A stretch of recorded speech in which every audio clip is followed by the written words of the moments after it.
It's going to be gorgeous. We're letting that warmer air in. Just as pretty as the sunset tonight coming out of Sojo. Thanks to Chris for droning this. It is just, that's a really pretty shot, the cloud cover, allowing for that color display.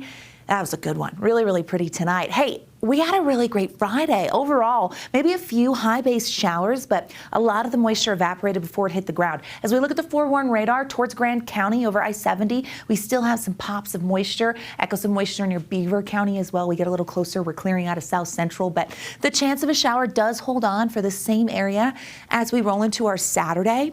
It's a weak disturbance, and it's going to exit the state. Satellite radar shows the last several hours where that daytime heating kind of aided in that moisture, which you see drifts towards eastern Utah. We're kind of clearing it out tonight and quieting it down. Tammy catching this one from Promontory Point. That's another gorgeous one. Tammy, we love that you submitted on abc4.com.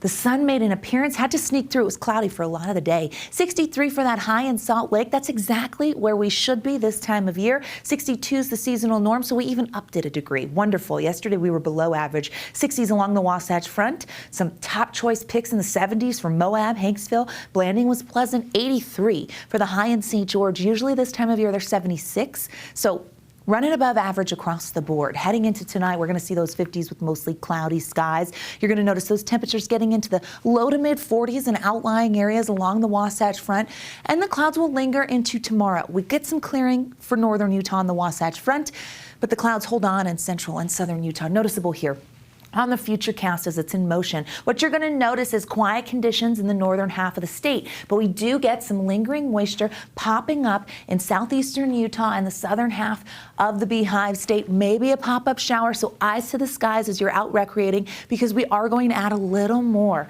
warmth to the picture. I love some spring warmth. Sunday looks nice. We do get a front that wants to move on through.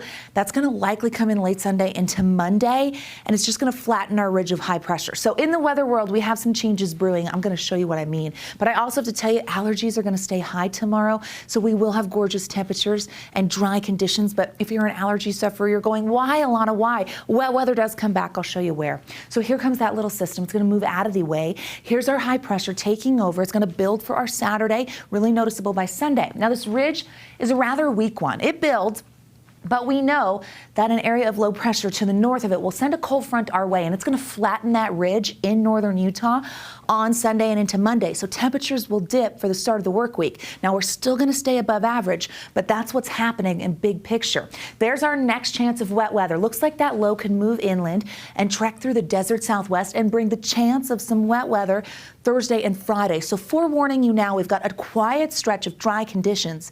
Allergy sufferers, I know you want to throw tomatoes at me. I'm sorry, but we will get wet weather, and we should see that late next week. 60s, going to go 70 in Salt Lake tomorrow, 60s and 70s on the eastern side of the state. Really pleasant on the I-15 corridor, partly cloudy skies, mid to upper 80s in St. George, where I think we could see the first 90s of the season in Washington County. I'm going latter half of the weekend and then into next week. Then we drop to the 80s. Here's the Wasatch Front, where you're going to notice those temperatures in the 70s above average with dry conditions, looking really nice, staying that way until late next week. Overall, very, very pleasant, above average. Who doesn't love the 70s? I just think it's going to be beautiful. Hope you enjoyed your Friday, and we'll be right back.